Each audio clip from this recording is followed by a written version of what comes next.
Alert mode में अपने staff को भी रखा गया है कि मानव वन्यजीव संघर्ष की समस्या बढ़ती जा रही है। हमने पिछले 10 साल का जो वाइल्ड लाइफ का डेटा है, उसको हमने संकलित किया, उसको एनालाइज़ किया और उसके बेसिस पे हमने हॉटस्पॉट एरियाज़ आइडेंटिफ़ाई किए जहाँ हर साल और बार-बार ऐसी घटनाएँ संज्ञान में आ रही है। फॉरेस्ट लैंडस्केप रेस्टोरेशन एक प्रोजेक्ट चल रहा है कैंपा योजना के अंतर्गत। उसके तहत हम उस पूरे लैंडस्केप में जितने भी गाँव हैं, हमने अभी प्रथम स्तर पर बस्टा का क्षेत्र, बस्टा रायडी और सिलाबमन ये गाँव वाला क्षेत्र लिया जिसमें 11 गाँवों को चयनित किया गया है। और इस लैंडस्केप में मानव वन्य संघर्ष के जो भी कारक हैं उसका निराकरण करने का प्रयास किया जाएगा। एकाएक जो बंदर हैं, उनकी संख्या कुछ कम इन दिनों दिख रही है। नगर पालिका क्षेत्र में जो है बंध्याकरण का संपूर्ण दायित्व नगर पालिका को होगा और इसमें सुनीत चौधरी और आप देख रहे हैं पहाड़ी सफरनामा। बीते कुछ दिनों से आप देख रहे होंगे वन्य जीव और इंसानों के जो संघर्ष की घटनाएं हैं वो एकाएक बढ़ी हैं। पौड़ी जनपद में इस तरीके की जो घटनाएं हैं वो बार बार प्रकाश में आ रही हैं। रुद्रप्रयाग जनपद में क्या कुछ स्थिति है, क्या वन्य जीवों से बचने को लेकर विभागीय कार्य योजनाएं चल रही हैं। रुद्रप्रयाग वन प्रभाग के प्रभागीय वनाधिकारी अभिमन्यु जी मेरे साथ हैं। डीएफओ साहब, एकाएक जो वन्य जीव हैं और इंसान हैं उनकी जो आपसी मुठभेड़ की घटनाएं हैं वो बड़ी हैं। अगर पौड़ी जनपद की हम बात करें, क्या कहेंगे? आप सही बोल रहे हैं। अभी पिछले कुछ दिनों में पौड़ी जनपद में काफ़ी मानव वन्य संघर्ष की घटनाएँ हुई हैं। रुद्रप्रयाग में अभी ऐसी कोई बहुत रिस्क सिचुएशन तो नहीं आई है। छिटपुट घटनाएँ कुछ आई थी संज्ञान में जिसमें गुलदार या अन्य वन्यजीव द्वारा मानव घायल की स्थिति उत्पन्न हुई थी या पशु क्षति की स्थिति उत्पन्न होती रही है। इसको लेके विभाग अलर्ट मोड में है। ऐसा कहीं भी शिकायत आती है किसी भी वन्यजीव के घटना करने के क्रम में तो हम तुरंत रिस्पॉन्ड करते हैं। और अभी हमारी वनाग्नि गोष्ठियाँ भी चल रही हैं तो इसमें मानव वन्य संघर्ष को लेके भी जागरूक किया जा रहा है। और हमने अपना जो रेस्क्यू टीम है उसको फुल्ली इक्विप कर रखा है। सभी आधुनिक उपकरण के साथ, चाहे ड्रोन हो, चाहे एडवांस इक्विपमेंट हो, फॉक्सलाइट हो, नाइडर हो, तो कैमरा ट्रैप्स हो। तो अगर ऐसी कहीं भी अगर संज्ञान में आता है ऐसे रिस्क सिचुएशन तो हम तुरंत रिस्पॉन्ड कर रहे हैं और अलर्ट मोड में अपने स्टाफ को भी रखा गया है कि ऐसी घटना, क्योंकि ठंड का समय है और जो ठंड अधिक बढ़ने के कारण जंगली जानवरों का नीचे हाइट पे आना की संभावना बढ़ जाती है और मानव वन्य संघर्ष की भी घटना बढ़ सकती है। तो इसमें हम लोग अलर्ट मोड में हैं और पूरे मतलब कैपेबिलिटी हमारी फुल है कि हम इसको रिस्पॉन्ड अच्छे तरीके से कर पाएँ। पौड़ी जनपद की अगर हम बात करें तो रुद्रप्रयाग से लगा हुआ क्षेत्र वो है। अब हालांकि जो पौड़ी वन विभाग प्रशासन है वो पूरे अलर्ट मोड पे है और आपने बताया कि रुद्रप्रयाग में भी अलर्ट मोड पे वन विभाग के कर्मियों को रखा गया है। क्या कुछ एहतियात बरती जा रही हैं इसको लेके, क्योंकि जानवर है वो कभी भी कहीं भी पहुंच सकता है? इसमें हमने अपने जो फ़ील्ड कर्मी हैं उनको निर्देश दिया गया है कि वो गाँव में गश्त करते रहें, रेगुलर बेसिस पे गश्त करते रहें। अपने जो वनाग्नि गोष्ठी कर रहे हैं उसमें जन जागरूकता हेतु स्थानीय लोगों को आवश्यक जानकारी दें, अपील भी करें कि वो अपने छोटे बच्चों को अकेले ना छोड़ें, शाम के समय ना छोड़ें, अपने घर के आस-पास झाड़ियाँ वगैरह कटान करके रखें, साफ-सफाई मेंटेन करें, लाइट्स अच्छी रखें।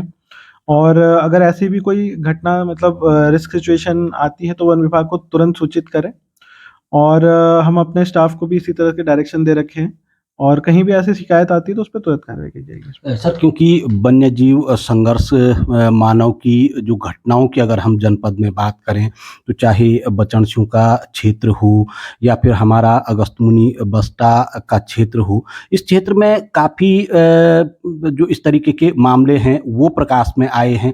क्या कुछ ऐसे क्षेत्र आइडेंटिफाई किए गए हैं जहाँ पे कि कुछ तैयारियाँ चल रही हैं?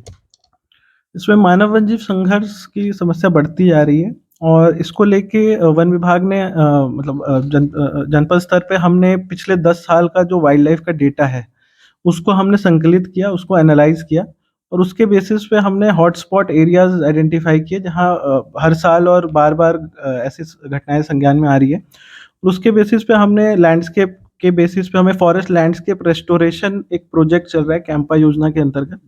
उसके तहत हम उस पूरे लैंडस्केप में जितने भी गाँव हैं, हमने अभी प्रथम स्तर पर बस्टा का क्षेत्र, बस्टा, रायडी और सिलाबमन ये गाँव वाला क्षेत्र लिया जिसमें 11 गाँवों को चयनित किया गया है।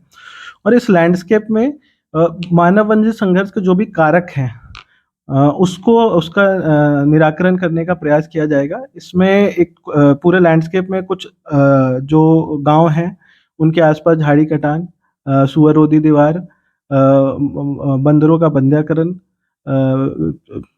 वासस्थल वन्य जीवों के वासस्थल के सुधार, इसके साथ-साथ जो हमारी क्विक रिस्पॉन्स टीम है, उसको गठित करते हुए स्थानीय वॉलंटियरों को तैयार करना और जो भी हमारे इक्विपमेंट्स है क्यूआरटी टीम के लिए, इसको सुदृढ़ करना।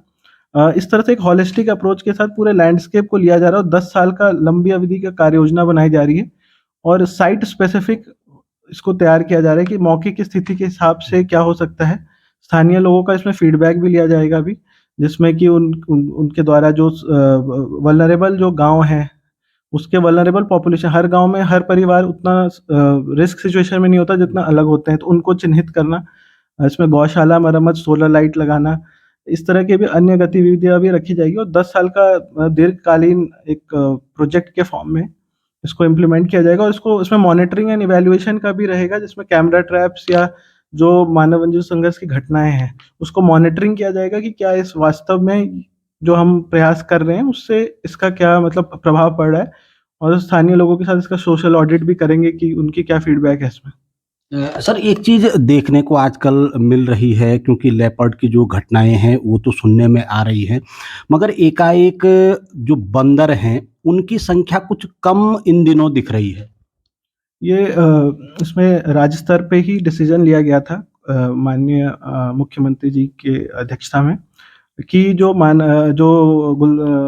वानरों की संख्या जो बढ़ी हुई है, उसको नियंत्रण करने के लिए वन विभाग एक ठोस रणनीति बनाए, जिसके क्रम में उच्च स्तर से ही एक साइंटिफिक तरीके से मंकी के पॉपुलेशन को कंट्रोल करने और उसको साइंटिफिक वे में मैनेज करने के लिए एक कार्य योजना बनाई गई, जिसमें रोस्टर के फॉर्म में विभिन्न प्रभागों को टारगेट दिए जा रहे हैं बंदर बंध्याकरण के लिए और इसको एक साइंटिफिक वे में किया जा रहा है। इसको बंध्याकरण के लिए बंदर पकड़े जाते हैं और फिर ये चिड़ियापुर रेस्क्यू सेंटर भेजा जाता है, जहाँ साइंटिफिक तरीके से इनका जो है बंध्याकरण किया जाता है, उसका चयन किया जाता है और इस तरह से हमें 1500 बंदर पिछले 2 महीने या 3 महीने में हमने इनको बंध्याकरण रेस्क्यू करते हुए बंध्याकरण के लिए चिड़ियापुर रेस्क्यू सेंटर भेजा है। जहाँ भी ऐसे सूचनाएँ मिलती है कि बहुत ज़्यादा समस्या है, उनको चयनित करके उन क्षेत्रों में ये किया जा रहा है। सर अक्सर देखने और सुनने को मिलता है कि कहीं भी अगर बंदरों का ज़्यादा ही आतंक हो जाता है, तो स्थानीय प्रशासन को अगर कहा जाता है, तो वो सीधे-सीधे कह देते हैं कि जो भी जानवर हैं, वो वन विभाग से रिलेटेड हैं, उनके हैं, वहीं जाकर आप शिकायत कीजिए। आखिर पब्लिक जाए किसके पास? स्थानीय प्रशासन के पास या फिर वन विभाग के पास? देखिए, मानव वन्य संघर्ष की जो भी समस्या है वो सिर्फ़ जंगलों के कारण नहीं है, इसके बहुत से कारक हैं। जैसे नगरपालिका क्षेत्र है या अन्य गाँव ग्रामीण क्षेत्र हैं, वहाँ पे बहुत सारे कारक हो सकते हैं स्पेशली बंदरों के कि कूड़ा निस्तारण सही से नहीं होना या फिर जो साफ-सफाई की व्यवस्था सही से नहीं रहना या फिर जो नगर पालिका है इनके लिए डायरेक्शंस भी दिए गए थे 2013 में कि नगर पालिका क्षेत्र में जो है बंध्याकरण का संपूर्ण दायित्व नगर पालिका को होगा और इसमें वन विभाग उनका तकनीकी सहयोग देगा और जो भी व्यय है वो नगर पालिका के द्वारा की जाएगी इसमें। तो इस तरह से मतलब अन्य विभागों का भी सहयोग अपेक्षित है इसमें और जो भी हमारे अन्य विभाग है डेवलपमेंटल डिपार्टमेंट जैसे मुख्य विकास अधिकारी के द्वारा भी बहुत सारे चीज़ें कराई जा सकती है जैसे गौशाला मनरेगा योजना के अंतर्गत भी गौशालाएँ मरम्मत हो गई या तार-बाड़ हो गया या सोलर फेंसिंग हो गया। कृषि विभाग के द्वारा भी सोलर फेंसिंग की एक्टिविटीज़ कराई जा सकती है। पुलिस विभाग भी हमें सहयोग कर सकता है जब जैसे कोई घटना हो गई और लॉ एंड ऑर्डर सिचुएशन आ गया। तो इस तरह से एक होलिस्टिक एक विभिन्न विभागों का दायित्व है इसमें और उनकी ज़िम्मेदारियाँ भी हैं।